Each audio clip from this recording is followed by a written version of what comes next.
morning from Vietnam. Good afternoon to you, Sharon. Thanks a lot for spending your beautiful afternoon joining our Insight Sharing program and share your wisdom and your insight to our audience. And on behalf of the listeners around the world, we want to say thank you to you. Wonderful to be here with you. Thank you for the invitation. And Sharon, since you haven't been to our country, so please accept our invitation to you, to your family member, and your friends. If anyone decided to travel to this part of the world, please let us know, and we would love to take them out and show them how beautiful our people, our culture is. Beautiful. We're pleased to do that. Thank you for that kind invitation. Yeah, and for a little taste of Asian culture, so Sharon, it's a very honor for us to have you to share a little bit about who you are and the works you are doing at the moment. And so our audience will know a little bit about you. And would you please do that for us? Please do. My name is Sharon Summerfield. I'm a well-being coach and a holistic nutritionist, and also a certified smart growth advisor. And I am passionate about helping leaders invest in their well-being with a holistic lens to prevent burnout. And so this is something I'm very passionate about. And prior to launching my business, I actually worked as an executive assistant, working across the sectors. And so my lens on our professional lives is a little bit different because I have been involved in work in different cultures. And I feel very passionate about moving away from the facade of work-life balance and finding those ways to harmonize life. So after I completed a program at the Canadian School of Natural Nutrition, I launched my business, and to help everyone make some shifts, because I think right now we're struggling in a lot of ways, or many people are struggling with burnout. And so I launched the Nourished Executive, went to work with a friend at the Canadian Cancer Society, and started coaching some of the leaders in the organization to do priority setting, get in alignment with their values, so they could get closer to their true priorities. And wasn't working any crazy overtime for the first time in a very long time. And then I fell off my husband's motorcycle and injured my right side. That was 6.5 years ago, and that injury still plagues me. I call that Project Me. The physio I first worked with, Clara, I call her the project director of Project Me, and I built a team. So my team, I worked with Clara for 4 years, and then she was in an accident. I had a second accident, and I had to move. We'd moved to another island, and so then moved everything to Vancouver Island. So I work with a physio, rehab Pilates, acupuncture, and we've now added lymphatic drainage physio to the mix. Wow. So how everything with the injury now? I look forward to the day I can go for a walk along the beach in the summer where my hand doesn't swell. So with as you and your wife have discovered with the many conversations that you have had, there's many gifts in disruption. And, you know, with the physio, with Clara, who I worked with, she encouraged me to take a recipe, make it more nutrient dense, and then type it up, because I had to I had to relearn to do everything. And so that created an opportunity for me to create a collection of gluten-free and plant-based recipes. My nephew showed me how to use an auto command on my phone so I could take photos. I turned those into cards, which became a writing exercise. So I would use those to send notes of gratitude to people I appreciated, send Christmas cards and birthday cards. And then it also opened another window to talk to people like you, be on webinars, start to write more. I'm learning now how to use a voice-to-text tool. It makes me crazy because it's when you know how to type, it's really challenging. But it's like I've learned that I can only do things in short bursts. Like I can't sit down and do an entire day of computer work. Like I can't go to physio or like Mondays I do Pilates. I can't do Pilates and then come and spend the rest of the afternoon on the computer. I need to take a break. I need to rest. It honestly started with one conversation at a time. My physio in Vancouver, Clara, is an incredible human being. And so, I mean, I didn't drive for 6 months. In the first 6 months of the injury, I would have exercises like I'm going to wear a pair of jeans with a zipper in them once a week. I'm going to figure out how I can chop a cucumber. So it was all these small little things. And so Claire and I would have these conversations, and it's like, okay, we've been doing physio. I want to get back to Pilates. No, Sharon, you have to be able to drive first. So Clara was really, really good about helping to break it down in bite-sized chunks and using tools within the home as part of the rehab. And so a year after the injury, we actually moved to an island. And I had been doing Pilates with Susan at a Pilates studio, because there's a big difference between Pilates in a studio and Pilates in a rec center. From the level of training, the equipment, there's so many different pieces to it. And, started when we moved to the island. I was still going back to Vancouver every 2 weeks for my treatments. And Susan was trying to help me find someone on the island. And I couldn't find anybody. I tried a few different people and it just wasn't working. And she said, look, we've been working together long enough. Let's set you up at home with more tools. And she said, you've got all these other things. I had my physio roller ball, I had bands, and I had small weights, and I had round weights. And so we just added a couple of things. And so that was around the time that COVID actually hit. So my transition to continuing to invest in my well-being was enhanced because I could now do Pilates via Zoom. At that point, I didn't have a reformer at home. And I could do physio at home because, I had all the balls and the bands. And so it was, what can I do today? It was really learning to celebrate, what can I do today? And I actually started tracking. I did that for, I want to say, about the first year. I would track what I could do and what I couldn't do.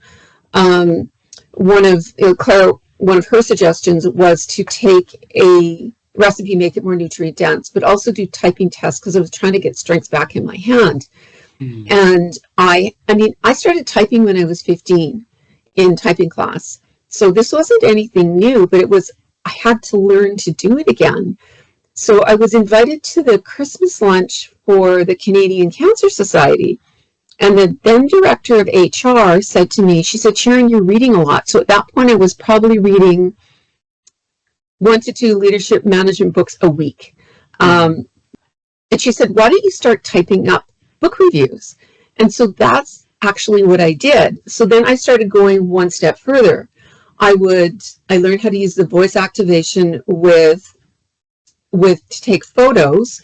So the quotes I liked in the books, I would then put those into PowerPoint and then add the quote I liked and then turn it into a JPEG or another slide for a presentation that I could do at presentations I was invited to or events I was at. So I started finding those ways. I don't do anything once.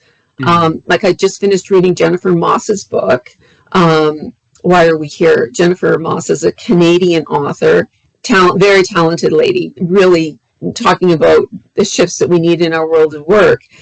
And I loved her book. Actually, I couldn't put it down. And I've got a review on my website. And I did the same thing. Took some of the photos that I liked, featuring mostly photos from BC, Canada. And then I'm going to use those in a presentation on the weekend where I'm actually talking about navigating my injury.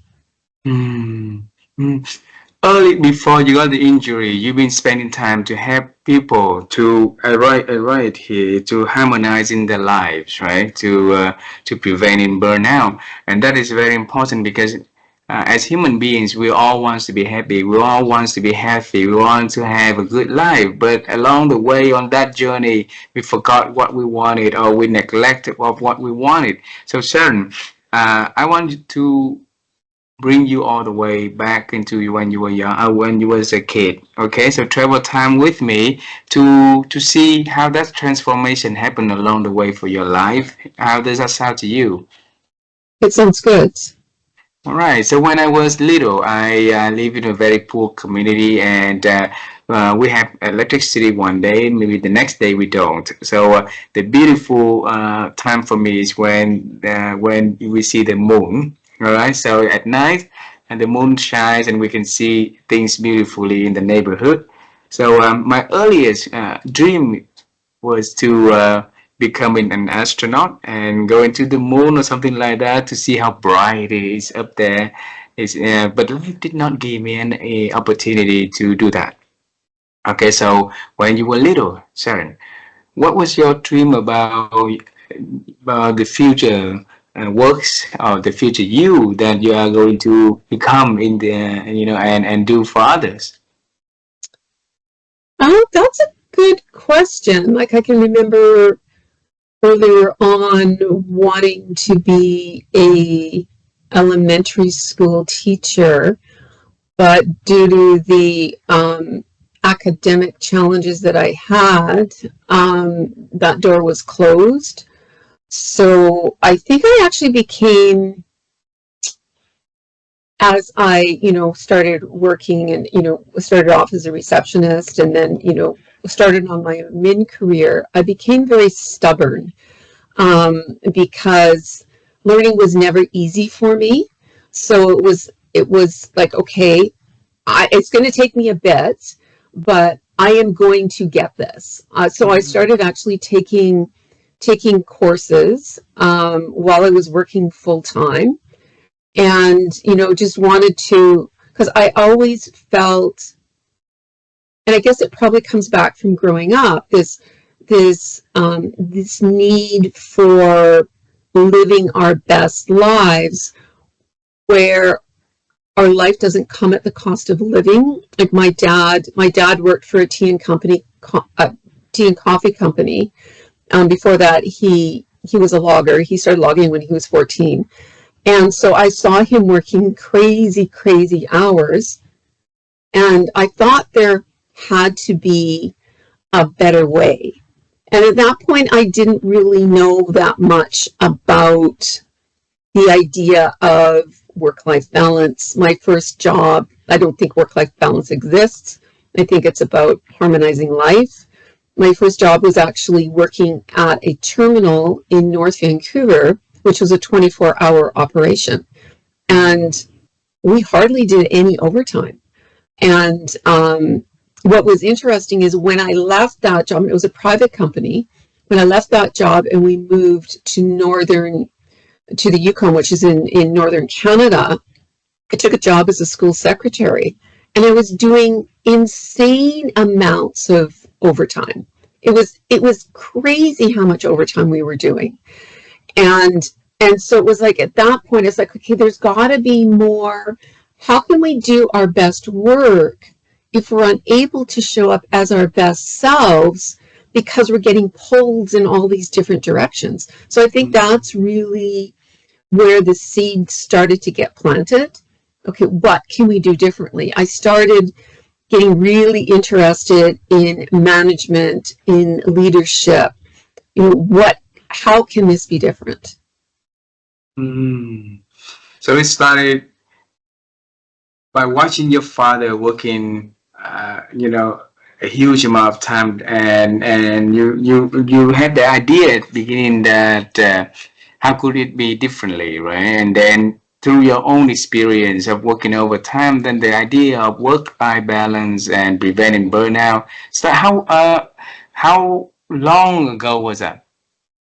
Um, well, it's the seeds have been planted for quite a while. Like I was in the Yukon in the 90s, but where it really started to strike home for me. I was working for a municipality. I'll never forget this. I was working crazy hours, and there had been a council meeting that had ended at 2 o'clock in the morning, with the expectation of the staff being there at 8:30 the next morning. And so instead of encouraging everyone to stay home and rest, after the council meetings, there was always a meeting for staff, and I was working in the mayor's office at the time. Everyone that was there, the assistant to the city manager went out and bought Starbucks cards and handed everyone Starbucks cards to drink more coffee. And like, that was the piece that was just like, okay, this isn't working for me. And the more I started, the more, now I understand what it was, is my values were in disconnect. And so I started reading more about, they didn't call it burnout then. It was under the umbrella of bullying and toxic workplaces. So I started reading more about what does a healthy organization look like, and transition to a few roles after that. But the big role was when I was working for an engineering firm, and started looking at, there was some walk and talk problems, and I started learning more about values, and started looking at, what are my values? Like, integrity is one of my values. Harmony is one of my values. Community is one of my values. Excellence is one of my values, but not excellent at the cost of everything else. And so if we actually want to do something about burnout, we need to foster psychological safety, and we need to be creating boundaries that are in alignment with our values and purpose, so we can actually focus on our true priorities. And so the values conversation kept coming up for me. I was reading more, and I was introduced to Marcus Buckingham's work, and getting people to focus on their strengths. And then with the injury, I had all this time. There was a lot of things that I couldn't do, and there's a lot of things I still can't do, but I can read. I can listen to a podcast. So I think that's really, it is kind of like a building.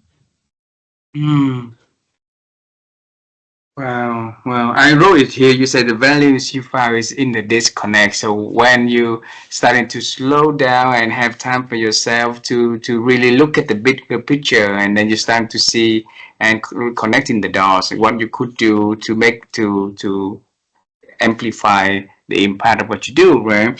I picked one word in here in what you say is the walk and talk problems. Yes. Okay, because yesterday we had a leadership conversation with many leaders in the region, and one young lady brought the conversation to a different direction, and it's about walking the talk. Because a lot of leaders wants to make change, want to create something good for their organization and for the employees, but the talking, the walking is not in the same alignments. And so she challenged the leaders attending that event. And so for Sharon, share with us, why are we not walking the talk? Well, I think some organizations get really caught in their vision statements and their mission statements, but unfortunately, they're just a poster on the wall. And if our walk and talk are not in alignment, it actually puts the organization in a place where their staff don't trust them, and their clients don't trust them. If your staff don't trust you, then that impacts how they interact with your clients. If clients don't trust you, you have a trouble winning work. And if you can't win work, you can't keep your doors open, and you can't keep your staff working. It's actually a huge fundamental piece. And the burnout, we all, for example, like even burnout is relatively new terms that we've been actually doing lately, right? But it's not something new. It's been in the dictionary for a long time, in the management and books for a long time. Why was it ignored? Because I think, it was I think it was the command and control culture for a really, really long time. It Mm, was the I'm in charge, so you shall. This idea that if someone told you to, it's the boss mentality.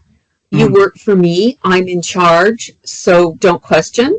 And so as our cultures have started to shift, and we've started to really look at the cost of bullying, of burnout, and the lack of psychological safety, because psychological safety is the competitive advantage. So yes. when organizations actually started to look at the cost of that, they started to think about, okay, we can do something different. And there were teams that started to do something different, and they were performing so much better. So Mm, I think it's the shift. There's a friend of mine. He was working in doing a lot of work in psychological safety in Australia. Now he's moved back to Canada. But what he was doing was he was starting conversations with CEOs and executives and leaders in looking at how the steps they could take to foster greater psychological safety in their workplaces. And they started to see an increase in their net revenue. So mm, when you're actually fostering psychological safety within your teams and within your organizations, your staff are more respectful with each other. So then if your staff are more respectful with each other, they're going to be more respectful with your client. So then it's easier for everyone to actually work together because the expectations are actually they're laid out for people on this is how we work together. so what I understand is burnout is a part of a culture and is a result. If preventing burnout is the result from a good culture where psychological safety is umbrella and is part of that culture. Am I correct? So burnout's happening because people do not have the space Ah, to have time to rest, to take that time. Like it's one thing to have all these exciting projects to be part of, but part of delivering these big projects is the ability to create space to rest, to create that space for downtime. mm. So if leaders want to prevent burnouts for organizations, right? What are the baby steps or what is a sign that they need to look at to observe to make sure that okay, if we keep doing this way, then maybe leading to the employees burned out and they need to have intervention in between. What can they do to have to make it not to happen, Sharon? I think they need to be.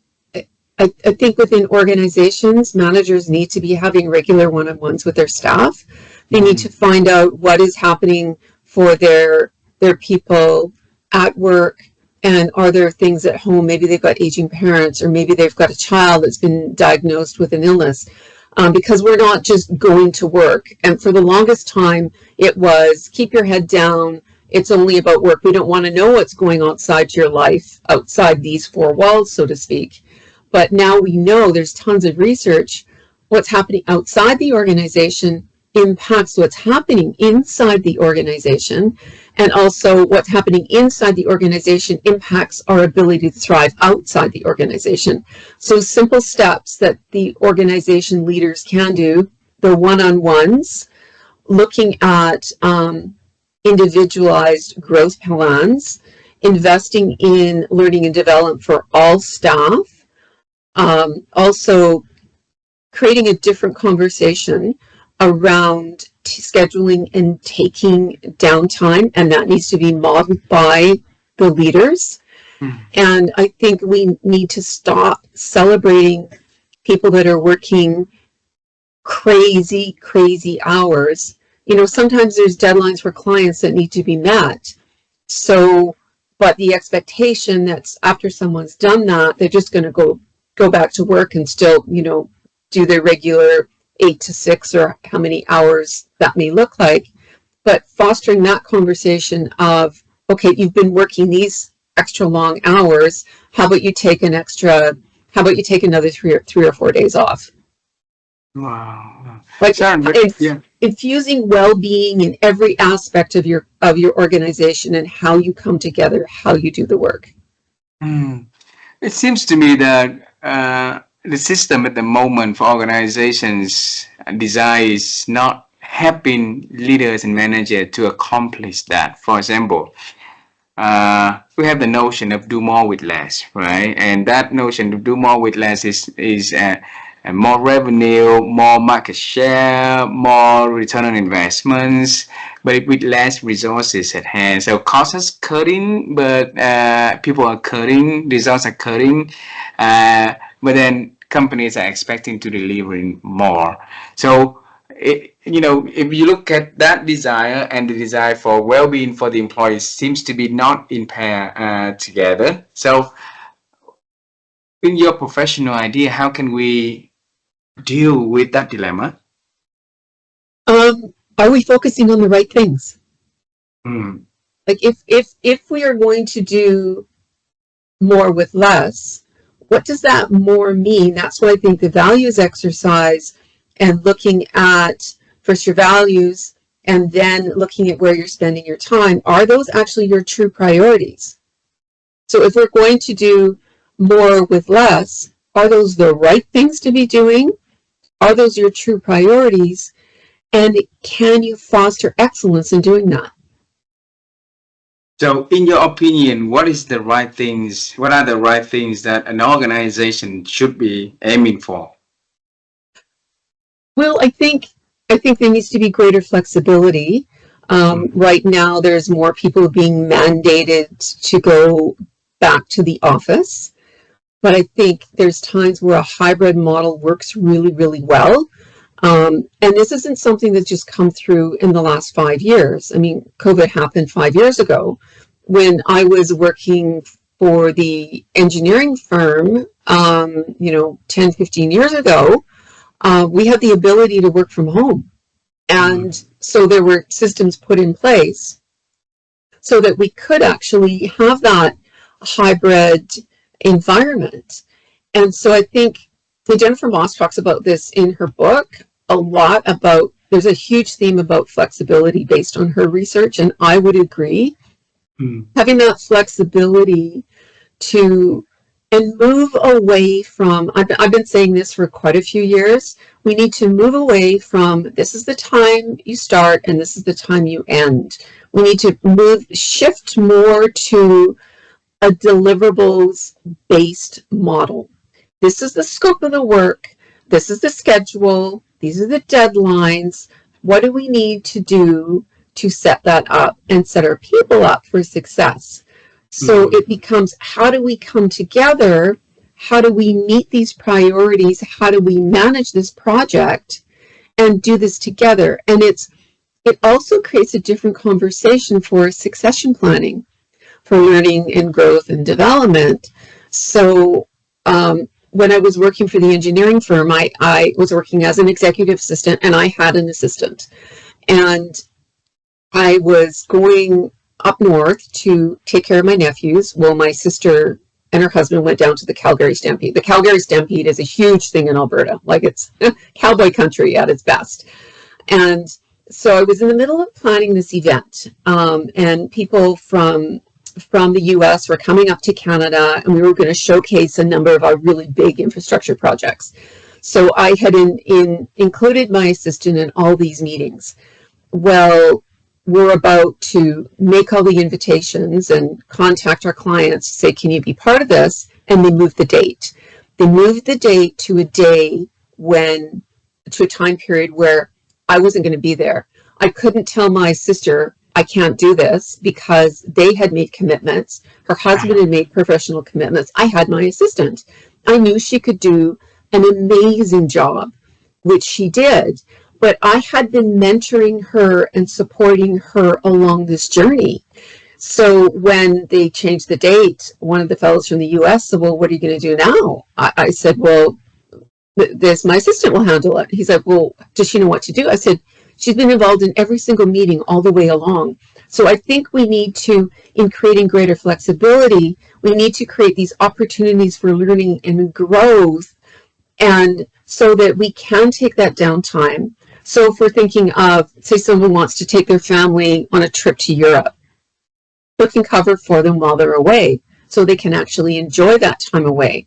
Because right now, people don't have the ability to disconnect, and the connectability 24/7 is impacting their well-being. So how do we set up a model so that we can actually be realistic about what's it going to take to deliver? What does this look like? How can we support our people in doing this? I worked for one organization where the Friday before a long weekend, we would get that Friday off. They would shut the entire company down for that Friday. Not every business can do that, but what are the ways you can do that within your own team? Like you mentioned earlier, instead of focus on what we cannot do, focus on what we can do and small little thing that we can do that matters. That up to the bigger improvement, bigger change, right? So I want to know how your life has been changing and evolving with helping people to flourish and then to treasure the disconnection time, since the last 4.5 years. The last, well, with my injury, the last 6.5 years. 6.5 years, yes. Sorry. Yeah, it's been. So all my rehab practitioners, we always have these conversations, and how we can support each other, what kind of supports that I need.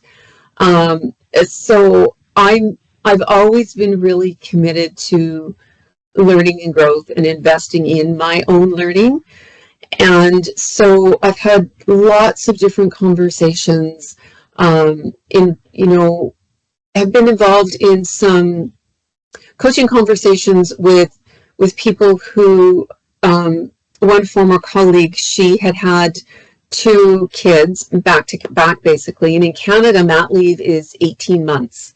I know it's not like that in other parts of the world, but so she was looking at how she was going to come back to work. So some of the things we've been talking about, okay, what does your ideal role look like? Do you want to travel for work? How can you work from home? And so like normalizing these sorts of conversations.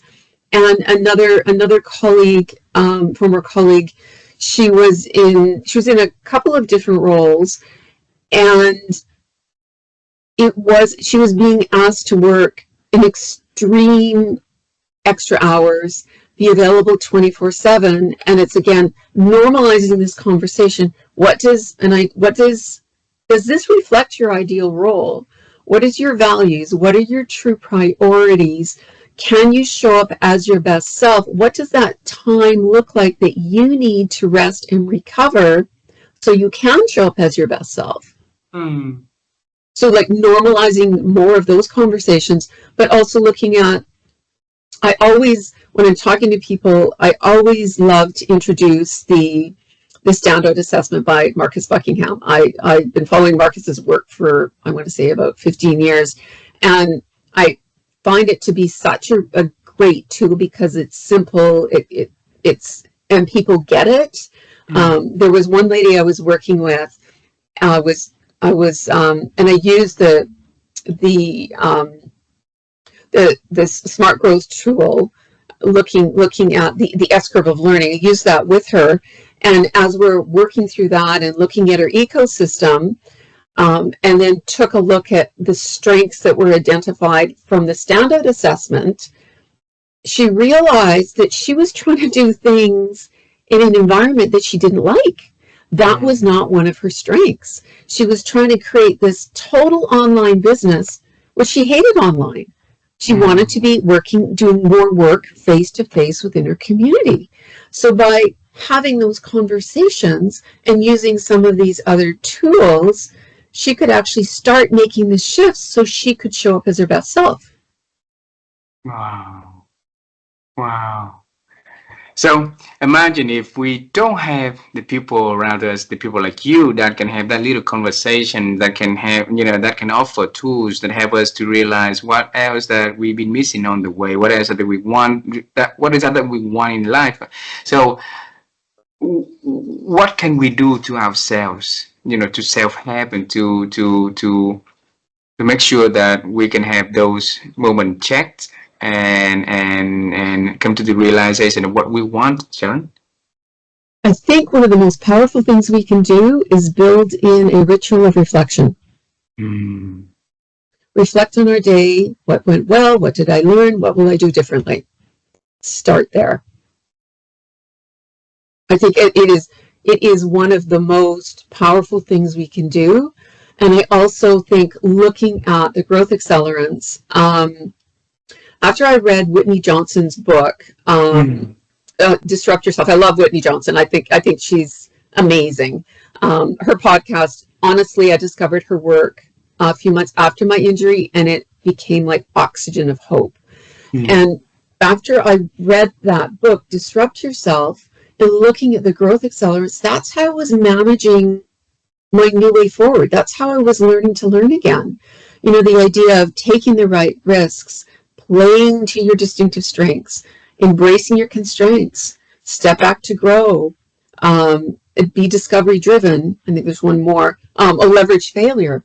And, I think with Amy Edmondson's work and Timothy Clark's work and more work in the psychological safety space, more people are talking about the lessons we learn when things don't go as well as planned. And failure, give failure its due course. It's always an opportunity to learn, even if it's just learning, I'm not going to do that way next time.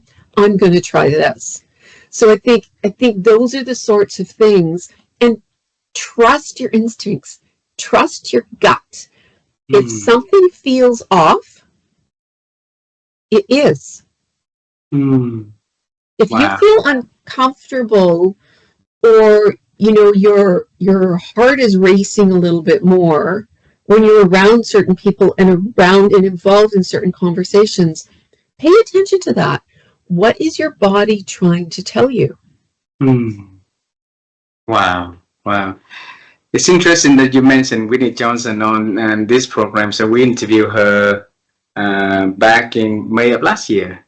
Oh, did you? Yeah, we did. We had a very beautiful conversation with Whitney, and yes, she's amazing, right? And a lot of people want to disrupt themselves so that they can become in the better version, different kind of versions of that they wanted to become.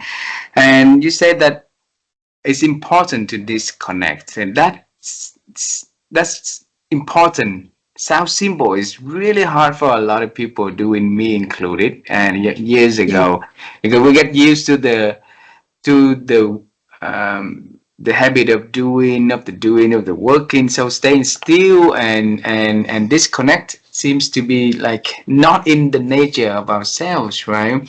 So Sharon, teach us, how to really disconnect, how to use the time for reflection into that disconnect and disconnected time, so that we can like recharge, relax, recharge, and help ourselves to grow in different dimensions. So I encourage everyone to turn off their notifications. Start there. I think we've forgotten that all these devices and all this access to technology is ours to manage, and instead of it managing us. So I think turning off our notifications is something incredibly powerful. Look at when you are going to access technology. Get your technology out of your bedroom. Like, it does not belong in the bedroom. I know I've had so many people tell me, well, how will I know when to wake up? I said, well, if you need an alarm, put your alarm in a room outside your bedroom. My phone is in the kitchen. And but you're actually better off to learn to pay attention to your rhythms and wake up without an alarm. That is an incredibly powerful way to invest in your well-being. But also start having conversations with your team. Okay, identify the core hours that your team needs to be available to collaborate. And and if an emergency comes up, what tool are you going to use? And what is a real emergency? We've gotten so used to being so attached and so available, we're forgetting what a true emergency is. Ah. And one of the things, the last infrastructure project I was on, I loved that we did this, is we would come together over food. Like when you think about it, when you think about, like when I look at when my dad was working, and when my mom was working as a nurse, they had scheduled lunch breaks. They had scheduled coffee breaks. And so they would actually take that time. My husband's a firefighter, so they all talk about enjoying meals together. And that's just part of the culture. We have been moving away from that culture. And so what are the ways that we can break bread together as how we come together? And that's one of the things I absolutely loved about the last infrastructure project we worked on. I worked on when we were on site, closer to where the construction was happening. We actually had 2 barbecues. And so we would do these barbecue lunches, and it was great. And when we had to close down one office and then move to the office in downtown Vancouver, a few of the leaders would say at one of the meetings where everybody was there, okay, everybody, free up your lunch. Lunch is coming in. And I think normalizing that time to break bread together is a beautiful way to find those ways to connect. Like I always talk about the ways that we can use food to connect with each other. Wow. Wow. It sounds simple, but it's when we were little, right? It's so easy for us as children to connect to one another. We are very empathetic with how the other kid. We can easily create connection. We can easily get into conversations. And along the way, when we're growing up, Sharon, I think there's somewhere in between, that journey of growing up that something happened, and it's changed us. It's changed the children inside of each of us, the child inside of each of us, right? So what happened to that journey of growing? I wonder if I think technology definitely has a role to play. I mean, there is a movement to get technology, having kids with no phones until they're 14 and 15 years old. There's a huge movement actually to make that happen, because it's actually rewiring brains. But when one of my sisters, this was a number of years ago, she was working as a community programmer. My sister has a degree in English and drama, and she's an actress. She does quite a few different things. She teaches ESL. She's a writer. I use her as an editor for some of my articles. But she wears many hats. She loves to garden. She was working as a community programmer in this small community on the BC-Alberta border. And it's a fairly affluent area because most of the parents actually work in the mine. And so these kids were coming to her programs, but they didn't know how to play unless it was organized play. So she was developing all these different programs for them to do. So when I grew up, I mean, we didn't even have a TV until I was in grade 6. So in the summer months, we were outside, playing kick the can. We were playing things, British Bulldogs, which no one is allowed to play anymore, and there's good reason for that. But we were playing baseball in the field. We were down in the creek. We were exploring. But we have, for many reasons, we've gotten away from a lot of that. And, having kids connect to the dirt, get their hands in gardening and, just playing away from technology. People are now learning that we need to put parameters around when our kids are in front of a screen. Or I can't remember his name, but I attended this workshop that the McKay Forums did a while ago, and it was this speaker. He was talking about, he had a huge health scare, so he really changed how he does life. And they actually have their rotor attached to a light with a timer on it. So the rotor actually gets shut down at 11 o'clock at night. No one in the house has any access to any technology after 11 o'clock at night. Wow. Wow. So they've realized within their family unit that these are the changes that they need to make. So these changes will be different for each of us, but what is the change we can make today? Maybe with what you've got on your plate today, maybe you need to be on the computer, on your device till 8 o'clock at night, but then that's your stop time. And then you won't re-engage with technology until the next morning. So what does that look like? Beautiful. Absolutely. Absolutely. I think technologies can bring great things to our life, more productive, more enjoyment, and also, like any other things, it could come with the negative side if we don't know how to use it well. And thanks for sharing the beautiful advice. In this conversation, you mentioned one word repeatedly, Sharon, is that word, I think. Okay? And my wife and I, we've been on the quest to help people to improve their ability to think, because so many things that come in and take away from our ability to think. So it's been diminishing instead of increasing, right? So Sharon, the question for you, and I hope that if you answer this and our audience will be able to pick something to reflect, to learn, and to improve their ability to think through your wisdom, that would be wonderful. And we believe that's where the transformation begins.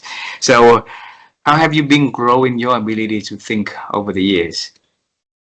I would say my ability to think, to get out of my head. Sometimes it's going for a walk. Sometimes it's journaling. Sometimes it's reading and taking the time to reflect on what I've learned, what I would like to share with someone else. But it really is creating that space. And I can remember there was a LinkedIn Live Whitney Johnson did during COVID, and I am a huge fan of her work. I will openly admit it. And she was talking about, how sometimes we get caught in the scrolling, we're overwhelmed, and so when we find ourselves getting caught in the scrolling, what is the activity we can use to shift us? What does that look like? And so, often when I find myself, and I find that's happening for me when I'm overwhelmed, when I'm feeling tired. So I find actually, I'm not a gifted pianist, but I can play the piano. I can only play it for short periods of time, but I find just the simple movement of getting in front of the keyboard, looking at what I can play. Sometimes I have to use the circle of fifths because I'm missing my mobility in my right hand isn't that great. But it's shifting your activity. If you find you're getting caught in something that's you're not connecting with yourself, how can you create that connection? Maybe it's walking on the grass, like just walking, getting away. And I think the technology in a lot of cases impeding our ability to think. So what is the way for each of us to connect with ourselves? Maybe that's a reflection. Maybe that is going for a walk. Maybe that is coloring. Adult coloring books, I think everyone should have. They're a beautiful thing to do. Maybe it's creating a vision board. Maybe it is listening to a podcast. Maybe I think the opportunities are endless. Maybe it's getting out your favorite cookbook and making a recipe that you're going to share with your friends, or make that recipe, invite a friend over for tea or coffee, or take it into work to share with your colleagues. Mm.